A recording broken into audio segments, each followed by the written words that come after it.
కదళి ఖర్జూరాది ఫలముల కన్నను కదళి ఖర్జూరాది ఫలముల కన్నను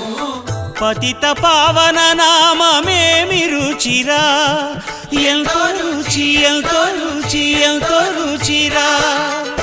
నవరస పరమాన్న నవనీతముల కన్న అధికమౌని నామమేమి రుచిరా శ్రీరామ శ్రీరామ ఓ రామ శ్రీరామ నీ నామమెంతో రుచిరా ఎంతో రుచి ఎంతో రుచి ఎంతో రుచిరా.